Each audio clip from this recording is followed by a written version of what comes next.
الحمد لله وكفى وسلام على عباده الذين اصطفى أما بعد فأعوذ بالله من الشيطان الرجيم بسم الله الرحمن الرحيم قال فبما أغويتني لأقعدن لهم صراطك المستقيم ثم لآتينهم من بين أيديهم ومن خلفهم وعن أيمانهم وعن شمائلهم ولا تجد أكثرهم شاكرين۔ شیطان کو جب اللہ نے اپنی بارگاہ میں سے مردود کر کے نکالا تو کہنے لگا فبما اغویتنی، چونکہ آپ نے مجھے گمراہ کیا، لأقعدن لهم صراطك المستقیم، اس لیے میں بھی قسم کھاتا ہوں کہ انسانوں میں کی گات لگا کر تیرے سیدھے راستے پر بیٹھا رہوں گا۔ ثم لآتینہم من بین ایدیہم، پھر میں ان پر چاروں طرف سے حملے کروں گا، ان کے سامنے سے، ومن خلفہم، ان کے پیچھے سے، وعن ایمانہم، ان کی دائیں طرف سے، وعن شمائلہم، ان کی بائیں طرف سے، ولا تجد اکثرہم شاکرین، اور تو ان میں سے اکثر لوگوں کو شکر گزار نہیں پائے گا۔ تو شیطان کے بارے میں اللہ قرآن میں دوسری جگہ ارشاد فرماتے ہیں ان الشیطان لکم عدو فاتخذوہ عدوا، کہ یہ تمہارا کھلا دشمن ہے اور اسے دشمن ہی سمجھو۔ شیطان کے مکر و فریب کے بارے میں حدیث پاک میں بہت ہی عجیب و غریب واقعہ آیا ہے۔ ابن عمر نے عبید ابن یسار سے لے کر نبی پاک صلی اللہ علیہ وسلم تک اس واقعہ کی سند پہنچائی ہے۔ یہ واقعہ تبلیس سے ابلیس میں بھی نقل کیا گیا ہے۔ بنی اسرائیل میں برسیسا نامی ایک راہب تھا۔ اس وقت بنی اسرائیل میں اس جیسا کوئی عبادت گزار نہیں تھا۔ اس نے ایک عبادت خانہ بنایا ہوا تھا اور اسی میں عبادت میں مشغول رہتا۔ اسے لوگوں سے کوئی غرض نہیں تھی، نہ تو وہ کسی سے ملتا اور نہ ہی کسی کے پاس آتا جاتا تھا۔ شیطان نے اسے گمراہ کرنے کا ارادہ کیا۔ برسیسا اپنے کمرے سے باہر نہیں نکلتا تھا۔ وہ ایسا عبادت گزار تھا کہ اپنا وقت بالکل ضائع نہیں کرتا تھا۔ شیطان نے دیکھا کہ جب دن میں وہ اپنی عبادت سے تھک جاتے ہیں تو کچھ وقت کے لیے وہ کھڑکی سے باہر جھانکتے ہیں تو کھڑکی کی طرف کوئی آبادی نہیں تھی۔ ان کا اکیلا کمرہ کھیتوں اور باغات کے درمیان گھرا ہوا تھا۔ تو جب شیطان نے دیکھا کہ وہ دن میں 1 یا 2 مرتبہ کھڑکی سے باہر دیکھتے ہیں تو اس مردود نے انسانی شکل میں آ کر اس کھڑکی کے سامنے نماز کی نیت باندھ لی۔ اس کو نماز کیا پڑھنی تھی، بس شکل بنا کر کھڑا تھا تاکہ وہ اس کے ذریعے سے برسیسا کو گمراہ کرے۔ چنانچہ جب برسیسا نے کھڑکی میں سے باہر جھانکا تو ایک آدمی کو دیکھا کہ نماز کی حالت میں کھڑا ہے تو برسیسا بڑا حیران ہوا۔ جب دن کے دوسرے حصے میں اس نے کھڑکی سے باہر جھانکا تو دیکھا کہ نماز پڑھنے والا رکوع میں ہے اور بڑا لمبا رکوع کیا ہوا ہے۔ تو پھر جب تیسری بار اس نے کھڑکی میں سے جھانک کر برسیسا نے دیکھا باہر، دیکھا کہ نماز پڑھنے والا سجدے کی حالت میں ہے اور بڑا لمبا سجدہ کیا ہوا ہے۔ کئی دن اسی طرح ہوتا رہا۔ آہستہ آہستہ برسیسا کے دل میں یہ بات آنے لگی کہ یہ تو کوئی بڑا ہی بزرگ انسان ہے جو دن رات اتنی عبادت کر رہا ہے۔ وہ کئی مہینوں تک اسی طرح شکل بنا کر قیام، رکوع اور سجدے کرتا رہا، یہاں تک کہ برسیسا کے دل میں یہ بات آنے لگی کہ میں اس سے پوچھوں تو صحیح کہ یہ کون ہے۔ جب برسیسا کے دل میں یہ بات آنے لگی تو شیطان نے کھڑکی کے قریب مصلی بچھانا شروع کر دیا۔ جب مصلی کھڑکی کے قریب آ گیا اور برسیسا نے باہر جھانکا تو اس نے شیطان سے پوچھا تم کون ہو؟ شیطان کہنے لگا آپ کو مجھ سے کیا غرض، میں اپنے کام میں لگا ہوا ہوں، مجھے پریشان نہ کریں۔ تو برسیسا سوچنے لگا عجیب بات ہے کہ کسی کی کوئی بات سننا گوارا ہی نہیں کرتا۔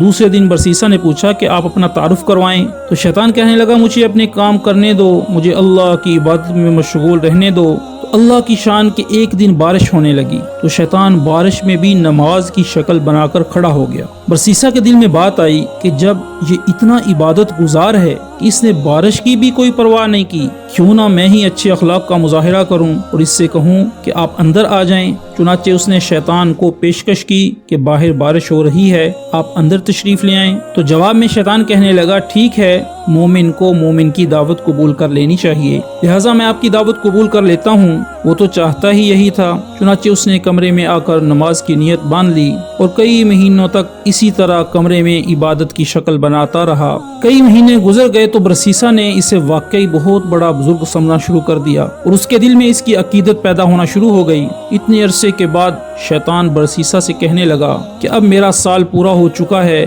لہٰذا میں اب یہاں سے جاتا ہوں، میرا مقام کہیں اور ہے۔ تو چونکہ شیطان برسیسا کے پاس کافی وقت گزار چکا تھا تو برسیسا کے دل میں اس کی محبت پیدا ہو چکی تھی، تو روانہ ہوتے وقت ویسے ہی دل نرم ہو چکا تھا، لہٰذا شیطان برسیسا سے کہنے لگا اچھا میں آپ کو جاتے جاتے ایک ایسا تحفہ دے جاتا ہوں جو مجھے اپنے بڑوں سے ملا وہ تحفہ یہ ہے کہ اگر تمہارے پاس کوئی بھی بیمار آئے تو اس پر یہ کلمات جو میں تمہیں سکھاؤں گا یہ پڑھ کر دم کر دیا کرو، وہ ٹھیک ہو جایا کرے گا۔ تم بھی کیا یاد کرو گے کہ کوئی آیا تھا اور تحفہ دے گیا تھا؟ برسیسا نے کہا مجھے اس کی کوئی ضرورت نہیں ہے۔ تو شیطان کہنے لگا کہ مجھے یہ نعمت طویل مدت کی محنت کے بعد ملی ہے، میں وہ نعمت تمہیں تحفے میں دے رہا ہوں اور تم انکار کر رہے ہو، تم تو بڑے نالائق انسان ہو۔ یہ سن کر برسیسا کہنے لگا اچھا جی مجھے بھی وہ تحفہ دے دیں، وہ کلمات سکھا دیں۔ چنانچہ شیطان نے اسے ایک دم سکھا دیا اور یہ کہتے ہوئے رخصت ہو گیا کہ اچھا پھر کبھی ملیں گے۔ تو شیطان وہاں سے سیدھا بادشاہ کے گھر گیا۔ بادشاہ کے 3 بیٹے اور 1 بیٹی تھی۔ شیطان نے جا کر اس کی بیٹی پر اثر ڈالا اور دیوانی سی ہو گئی۔ وہ خوبصورت اور پڑھی لکھی لڑکی تھی، لیکن شیطان کے اثر سے اسے دورے پڑنا شروع ہو گئے۔ بادشاہ نے اس کے علاج کے لیے حکیم اور ڈاکٹر بلوائے۔ کئی دنوں تک وہ اس کا علاج کرتے رہے لیکن کوئی فائدہ نہ ہوا۔ جب کئی دنوں کے علاج کے بعد کوئی افاقہ نہ ہوا تو شیطان نے بادشاہ کے دل میں یہ بات ڈالی کہ بڑے حکیموں اور ڈاکٹروں سے علاج تو کروا لیا، اب کسی دم والے اسے دم کروا کر دیکھ لو۔ یہ خیال آتے ہی اس نے سوچا کہ ہاں کسی دم والے کو تلاش کرنا چاہیے۔ چنانچہ اس نے اپنے سرکاری نمائندے بھیجے تاکہ وہ پتہ کر کے آئیں کہ اس وقت سب سے زیادہ نیک بندہ کون ہے۔ سب نے کہا کہ اس وقت سب سے زیادہ نیک آدمی تو برسیسا ہے اور وہ تو کسی سے ملتا ہی نہیں۔ بادشاہ نے کہا اگر وہ کسی سے نہیں ملتا تو ان کے پاس جا کر میری طرف سے درخواست کرو کہ ہم آپ کے پاس آ جاتے ہیں۔ تو بادشاہ کے آدمی برسیسا کے پاس گئے تو برسیسا نے انہیں دیکھ کر کہا آپ مجھے پریشان کرنے کیوں آئے ہو؟ تو انہوں نے کہا کہ بادشاہ کی بیٹی بیمار ہے، حکیموں اور ڈاکٹروں سے بڑا علاج کروایا لیکن کوئی فائدہ نہیں ہوا۔ بادشاہ سلامت چاہتے ہیں کہ آپ بے شک ان کے پاس تشریف نہ لے جائیں تاکہ آپ کی عبادت میں خلل نہ آئے۔ ہم آپ کے پاس بچی کو لے کر آ جاتے ہیں، آپ یہیں اس بچی کو دم کر دینا، ہمیں امید ہے کہ آپ کے دم کرنے سے وہ ٹھیک ہو جائے گی۔ تو برسیسا کے دل میں خیال آیا کہ میں نے ایک دم سیکھا ہوا ہے، اس دم کو آزمانے کا یہ اچھا موقع ہے، چلو یہ تو پتہ چل جائے گا کہ وہ دم ٹھیک بھی ہے یا نہیں۔ چنانچہ برسیسا نے لوگوں کو بادشاہ کی بیٹی لانے کی اجازت دے دی۔ بادشاہ اپنی بیٹی کو برسیسا کے پاس لے کر آ گیا تو برسیسا نے جیسے ہی دم کیا وہ لڑکی فوراً ٹھیک ہو گئی، کیونکہ مرض بھی شیطان نے لگایا تھا اور برسیسا کو دم بھی اسی نے بتایا تھا، لہٰذا دم کرتے ہی شیطان اس لڑکی کو چھوڑ کر چلا گیا اور وہ لڑکی بالکل ٹھیک ہو گئی۔ وہ بادشاہ کو پکا یقین ہو گیا کہ میری بیٹی اس کے دم سے ٹھیک ہوئی ہے۔ 1.5 ماہ کے بعد شیطان نے پھر اس بچی پر حملہ کیا اور بادشاہ پھر اسے برسیسا کے پاس لے کر آیا تو برسیسا نے دم کیا تو پھر بچی ٹھیک ہو گئی۔ 2-4 دن کے بعد بادشاہ کو پکا یقین ہو گیا کہ میری بیٹی کا علاج اس کے دم میں ہے اور برسیسا کی بڑی شہرت ہوئی کہ اس کے دم سے بادشاہ کی بیٹی ٹھیک ہو جاتی ہے۔ کچھ عرصہ کے بعد اس بادشاہ کے ملک پر کسی نے حملہ کیا تو بادشاہ اپنے شہزادوں کے ہمراہ دشمن کا مقابلہ کرنے کے لیے تیاری کرنے لگا۔ اب بادشاہ سوچ میں پڑ گیا کہ اگر جنگ میں جاؤں تو بیٹی کو کس کے پاس چھوڑ کر جاؤں؟ تو اس نے اپنے وزراء سے مشورہ کیا تو وزراء نے کہا کہ ہمارے گھر حاضر ہیں، آپ کسی کے گھر میں بھی چھوڑ سکتے ہیں۔ لیکن بادشاہ کہنے لگا کہ اگر اس کو دوبارہ بیماری لگ گئی تو پھر کیا بنے گا؟ برسیسا تو کسی کی بات بھی نہیں سنے گا۔ چنانچہ بادشاہ نے کہا میں خود برسیسا کے پاس اپنی بیٹی کو چھوڑ جاتا ہوں۔ دیکھو شیطان کیسے جوڑ ملا رہا ہے۔ بادشاہ اپنے 3 بیٹوں اور بیٹی کو لے کر برسیسا کے پاس پہنچ گیا اور کہنے لگا کہ ہم جنگ پر جا رہے ہیں، زندگی اور موت کا پتہ نہیں، مجھے اس وقت سب سے زیادہ اعتماد آپ پر ہے، میری بیٹی کا علاج بھی تمہارے ہی پاس ہے، لہٰذا میں چاہتا ہوں کہ یہ بچی تمہارے ہی پاس ٹھہرے۔ تو برسیسا یہ سن کر کہنے لگا کہ میری توبہ، میں یہ کام کیسے کر سکتا ہوں کہ یہ اکیلی لڑکی میرے پاس ٹھہرے؟ بادشاہ نے کہا نہیں ایسی کوئی بات نہیں ہے، بس آپ اجازت دے دیں، میں اس کے رہنے کے لیے آپ کے عبادت خانے کے سامنے ایک گھر بنوا دیتا ہوں اور یہ اسی گھر میں ٹھہرے گی۔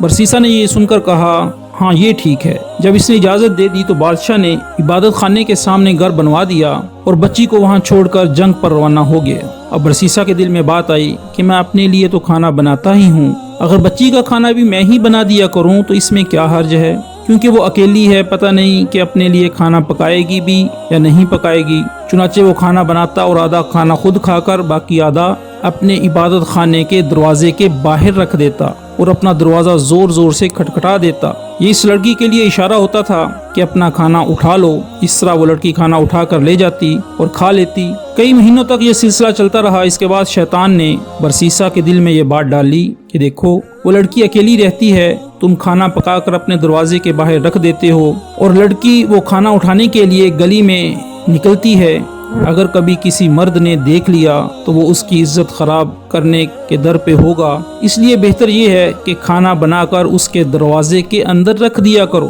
تاکہ اس کو باہر نہ نکلنا پڑے۔ تو برسیسا کہنے لگا ہاں یہ صحیح بات ہے۔ چنانچہ برسیسا نے کھانا بنا کر اس لڑکی کے دروازے کے اندر رکھنا شروع کر دیا۔ وہ کھانا رکھ کر کنڈی کھٹکھٹا دیتا اور وہ کھانا اٹھا لیتی۔ یہی سلسلہ چلتا رہا۔ جب کچھ اور مہینے بھی گزر گئے تو شیطان نے اس کے دل میں ڈالا کہ تم خود تو عبادت میں لگے رہتے ہو، یہ لڑکی اکیلی ہے، ایسا نہ ہو کہ تنہائی کی وجہ سے شیطان اسے بہکا دے یا وہ تنہائی محسوس کرتے ہوئے بیمار ہو جائے، اس لیے بہتر ہے کہ اس کو کچھ نصیحت کر دیا کرو تاکہ یہ بھی عبادت گزار بن جائے اور اس کا وقت ضائع نہ ہو۔ یہ خیال دل میں آتے ہی اس نے کہا ہاں یہ بات تو بہت اچھی ہے، لیکن میں نصیحت کیسے کروں؟ شیطان نے اس کے دل میں اس کا جواب بھی ڈال دیا کہ اس کو کہہ دو کہ وہ اپنے گھر کی چھت پر آ جایا کرے اور تم بھی اپنے گھر کی چھت پر بیٹھ جایا کرو اور اسے واعظ و نصیحت کیا کرو۔ چنانچہ اس نے اس منصوبے پر عمل کرتے ہوئے واعظ و نصیحت کرنا شروع کر دیا۔ اس کے واعظ کا اس لڑکی پر بڑا اثر ہوا۔ اس لڑکی نے نمازیں اور وظیفے شروع کر دیے۔ اب شیطان نے اس کے دل میں یہ بات ڈالی کہ دیکھ تیری نصیحت کا اس پر کتنا اثر ہوا، ایسی نصیحت تو ہر روز ہونی چاہیے۔ چنانچہ اس نے روزانہ نصیحت کرنی شروع کر دی۔ اسی طرح کرتے کرتے جب کچھ وقت گزر گیا تو شیطان نے پھر برسیسا کے دل میں یہ بات ڈالی کہ تم اپنے گھر کی چھت پر بیٹھتے ہو اور وہ اپنے گھر کی چھت پر بیٹھتی ہے، راستے میں گزرنے والے کیا باتیں سوچیں گے کہ یہ کون باتیں کر رہے ہیں، اس طرح تو بہت ہی غلط تاثر پیدا ہو جائے گا، اس لیے بہتر یہ ہے کہ چھت پر بیٹھ کر اونچی آواز سے بات کرنے کی بجائے تم دروازے سے باہر کھڑے ہو کر تقریر کرو اور وہ دروازے کے اندر کھڑے ہو کر سن لے، پردہ تو ہوگا ہی صحیح۔ چنانچہ اب اس ترتیب سے واعظ و نصیحت شروع ہو گئی۔ کچھ عرصہ تک اسی طرح معمول رہا۔ اس کے بعد شیطان نے پھر برسیسا کے دل میں خیال ڈالا کہ تم باہر کھڑے ہو کر تقریر کرتے ہو، دیکھنے والے کیا کہیں گے کہ پاگلوں کی طرح ایسے ہی باتیں کر رہا ہے، اس لیے اگر تقریر کرنی ہی ہے تو چلو کواڑ کے اندر کھڑے ہو کر یعنی دروازے کے اندر کھڑے ہو کر لیا کرو، وہ دور کھڑے ہو کر سن لیا کرے گی۔ چنانچہ اب اس نے دروازے کے اندر کھڑے ہو کر تقریر کرنا شروع کر دی۔ جب اس نے اندر کھڑے ہو کر تقریر کرنا شروع کی تو لڑکی نے اس کو بتایا کہ میں اتنی نمازیں پڑھتی ہوں، اتنی عبادت کرتی ہوں۔ یہ سن کر اسے بڑی خوشی ہوئی کہ میری باتوں کا اس پر اثر ہو رہا ہے، اب میں اکیلا ہی عبادت نہیں کر رہا بلکہ یہ لڑکی بھی عبادت میں میرے ساتھ شامل ہے۔ بالآخر شیطان نے لڑکی کے دل میں برسیسا کی محبت ڈالی اور برسیسا کے دل میں لڑکی کی محبت ڈالی۔ چنانچہ لڑکی نے کہا آپ جو کھڑے کھڑے بیان کرتے ہیں میں آپ کے لیے چارپائی بچھا دیا کروں گی، آپ اس پر بیٹھ کر بیان کر دیا کرنا اور میں دور بیٹھ کر سن لیا کروں گی۔ اس نے کہا بہت اچھا۔ لڑکی نے دروازے کے قریب چارپائی ڈالنا شروع کر دی۔ برسیسا اس پر بیٹھ کر نصیحت کرتا رہا اور لڑکی دور بیٹھ کر اس کی باتیں سنتی رہی۔ اسی دوران شیطان نے برسیسا کے دل میں لڑکی کے لیے بڑی شفقت اور ہمدردی پیدا کر دی۔ کچھ دن گزرے تو شیطان نے برسیسا کے دل میں بات ڈالی کہ نصیحت سنانی تو لڑکی کو ہوتی ہے، دور بیٹھنے کی وجہ سے اونچا بولنا پڑتا ہے، گلی سے گزرنے والے بھی کیا سوچیں گے، تو یہ تاثر اچھا نہیں ہے۔ کتنا اچھا ہو کہ یہ چارپائی ذرا آگے کر کے رکھ لیا کریں اور آہستہ آواز میں گفتگو کر لیا کریں۔ چنانچہ برسیسا کی چارپائی لڑکی کی چارپائی کے قریب ہو گئی اور واعظ و نصیحت کا سلسلہ جاری رہا۔ کچھ عرصہ اسی طرح گزرا تو شیطان نے لڑکی کو خوبصورت کر کے برسیسا کے سامنے پیش کرنا شروع کر دیا اور برسیسا کی محبت اس کے دل میں ڈالنا شروع کر دی۔ اب شیطان نے برسیسا کے دل میں جوانی کے خیالات بھی ڈالنا شروع کر دیے، حتیٰ کہ برسیسا کا دل عبادت خانے سے اٹھ گیا اور اس کا زیادہ وقت لڑکی سے باتیں کرنے میں گزر جاتا۔ سال گزر چکا تھا۔ ایک دفعہ شہزادی کی خبر گیری کے لیے آئے تو شہزادی کو خوش و خرم پایا اور راہب کے گن گاتے ہوئے دیکھا تو شہزادوں کو لڑائی کے لیے دوبارہ سفر پر جانا تھا، اس لیے وہ مطمئن ہو کر چلے گئے۔ اب شہزادوں کے جانے کے بعد شیطان نے اپنی کوششیں تیز کر دی۔ چنانچہ اس نے برسیسا کے دل میں لڑکی کا عشق پیدا کر دیا اور لڑکی کے دل میں برسیسا کا عشق پیدا کر دیا۔ اب جس وقت برسیسا نصیحت کرتا تو سارا وقت اس کی نگاہیں شہزادی کے چہرے پر جمی رہتی۔ شیطان لڑکی کو ناز و انداز سکھاتا اور برسیسا کا دل لبھاتا، یہاں تک کہ اب برسیسا نے علیحدہ چارپائی پر بیٹھنے کی بجائے لڑکی کے ساتھ ہی ایک چارپائی پر بیٹھنا شروع کر دیا۔ اب برسیسا کی نگاہیں جب شہزادی کے چہرے پر پڑیں تو اس نے اسے سراپا حسن و جمال پایا۔ چنانچہ برسیسا اپنے شہوانی جذبات پر قابو نہ رکھ سکا اور اس نے شہزادی کی طرف ہاتھ بڑھایا۔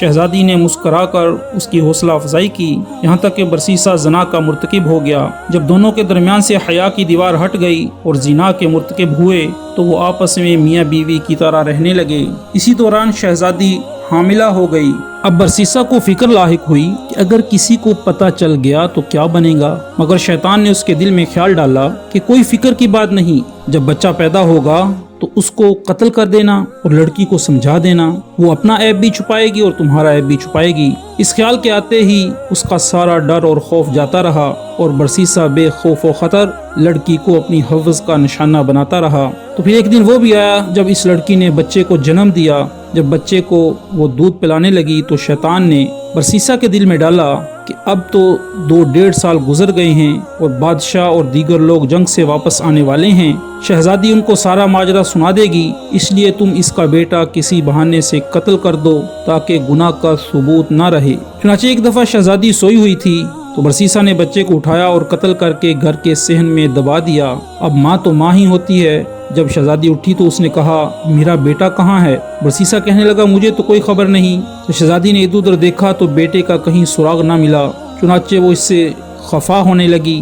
جب وہ زیادہ خفا ہونے لگی تو شیطان نے برسیسا کے دل میں یہ بات ڈالی کہ دیکھو یہ ماں ہے، یہ اپنے بچے کو ہرگز نہیں بھولے گی، پہلے تو نہ معلوم یہ بتاتی یا نہ بتاتی، اب تو یہ ضرور بتا دے گی، لہٰذا اب ایک ہی علاج ہے کہ لڑکی کو بھی قتل کر دیا جائے تاکہ نہ رہے بانس نہ بجے بانسری۔ جب بادشاہ آ کر پوچھے گا تو بتا دینا کہ وہ بیمار ہوئی تھی اور مر گئی تھی۔ جیسے ہی اس کے دل میں یہ بات آئی کہنے لگا، بالکل ٹھیک ہے۔ چنانچہ اس نے لڑکی کو بھی قتل کر دیا اور بچے کے ساتھ ہی صحن میں دبا دیا۔ اس کے بعد وہ اپنی عبادت میں لگ گیا۔ کئی مہینوں کے بعد بادشاہ جب واپس آیا، اس نے اپنے بیٹوں کو بھیجا کہ جاؤ اپنی بہن کو لے آؤ۔ وہ برسیسا کے پاس آئے اور کہنے لگے کہ ہم اپنی بہن کو لینے آئے ہیں۔ برسیسا ان کی بات سن کر رو پڑا اور کہنے لگا، آپ کی بہن بہت اچھی تھی، بڑی نیک تھی اور ایسے ایسے عبادت کرتی تھی، لیکن وہ اللہ کو پیاری ہو گئی، یہ صحن میں اس کی قبر ہے۔ بھائیوں نے جب سنا تو وہ رو دھو کر واپس چلے گئے۔ گھر جا کر جب وہ رات کو سوئے تو شیطان خواب میں بڑے بھائی کے پاس گیا اور اس سے پوچھنے لگا، بتاؤ تمہاری بہن کا کیا بنا؟ وہ کہنے لگا، ہم جنگ کے لیے گئے ہوئے تھے، اسے برسیسا کے پاس چھوڑ کر گئے تھے، وہ اب فوت ہو چکی ہے۔ شیطان کہنے لگا، وہ تو فوت نہیں ہوئی۔ تو اس نے پوچھا کہ اگر فوت نہیں ہوئی تو پھر کیا ہوا؟ وہ کہنے لگا، برسیسا نے خود یہ کرتوت کیا ہے اور اس نے خود اسے قتل کیا ہے اور فلاں جگہ اسے دفن کیا اور بچے کو اس نے اسی کے ساتھ دفن کیا ہے۔ اس کے بعد وہ خواب میں ہی اس کے درمیانی بھائی کے پاس گیا اور اسے بھی یہی سارا ماجرا سنایا، پھر چھوٹے بھائی کے پاس گیا، اسے بھی یہی ماجرا سنایا۔ تینوں بھائی جب صبح اٹھے تو ایک نے کہا میں نے ایک خواب دیکھا، دوسرے نے کہا میں نے بھی یہی خواب دیکھا، تیسرے نے کہا میں نے بھی یہی خواب دیکھا۔ وہ آپس میں کہنے لگے، یہ عجیب اتفاق ہے کہ سب کو ایک جیسا خواب آیا۔ سب سے چھوٹے بھائی نے کہا، یہ اتفاق کی بات نہیں بلکہ میں جا کر تحقیق کروں گا۔ تو سارے بھائی اکٹھے ہو کر برسیسا کے پاس گئے اور اس نے جہاں ان کی بہن کو دبایا تھا تو وہاں جا کر اس کی قبر کشائی کی تو اس میں سے ان کی بہن کی ہڈیاں بھی ملی اور ساتھ ہی چھوٹے بچے کی ہڈیاں بھی ملی۔ جب ثبوت مل گیا تو انہوں نے برسیسا کو گرفتار کر لیا۔ اسے جب قاضی کے پاس لے جایا گیا تو برسیسا نے قاضی کے روبرو اپنے اس گھنونے جرم کا اقرار کر لیا اور قاضی نے برسیسا کو پھانسی دینے کا حکم دے دیا۔ جب برسیسا کو پھانسی کے تختے پر لایا گیا اور اس کے گلے میں پھندا ڈالا گیا اور پھر پھندا کھینچنے کا وقت آیا تو پھندا کھینچنے سے عین 2-4 لمحے پہلے شیطان اس کے پاس وہی عبادت گزار کی شکل میں آیا اور اس سے کہنے لگا، کیا مجھے پہچانتے ہو کہ میں کون ہوں؟ برسیسا نے کہا، ہاں میں تمہیں پہچانتا ہوں، تم وہی عبادت گزار ہو جس نے مجھے وہ دم بتایا تھا۔ شیطان نے کہا، وہ دم بھی آپ کو میں نے بتایا تھا، لڑکی کو بھی میں نے اپنا اثر ڈال کر بیمار کیا تھا، اسے قتل بھی میں نے تجھ سے کروایا تھا، اور اگر اب تو بچنا چاہتا ہے تو میں ہی تجھے بچا سکتا ہوں۔ برسیسا نے کہا، اب تم مجھے کیسے بچا سکتے ہو؟ یہ کہنے لگا، تم میری ایک بات مان لو، میں تمہارا یہ کام کر دیتا ہوں۔ تو برسیسا نے پوچھا کہ میں آپ کی کون سی بات مان لوں؟ تو شیطان نے کہا کہ بس یہ کہہ دو کہ کہ خدا موجود نہیں ہے۔ برسیسا پہلے ڈرا ہوا تھا موت کے خوف سے، تو اس نے سوچا کہ چلو میں ایک دفعہ کہہ دیتا ہوں، پھر پھانسی سے بچنے کے بعد دوبارہ اللہ کے وجود کا اقرار کر لوں گا۔ چنانچہ اس نے کہہ دیا خدا موجود نہیں ہے۔ عین اسی لمحے میں کھینچنے والے نے پھندا کھینچ دیا اور یوں اس عبادت گزار کی کفر پر موت ہو گئی۔ میرے محترم دوستو، شیطان بندے کو وہاں سے اپنے جال میں پھنساتا ہے کہ جہاں سے بندہ سوچ بھی نہیں سکتا کہ یہ بھی کوئی شیطان کا داؤ ہے یا شیطان کا کوئی مکر و فریب ہے۔ تو اس لیے اللہ رب العزت قرآن پاک میں فرمایا ان الشیطان لکم عدو فاتخذوہ عدوا، شیطان تمہارا کھلا دشمن ہے اور اسے دشمن ہی سمجھیں۔ اللہ ہم سب کی شیطان مردود کے شر سے حفاظت فرمائے۔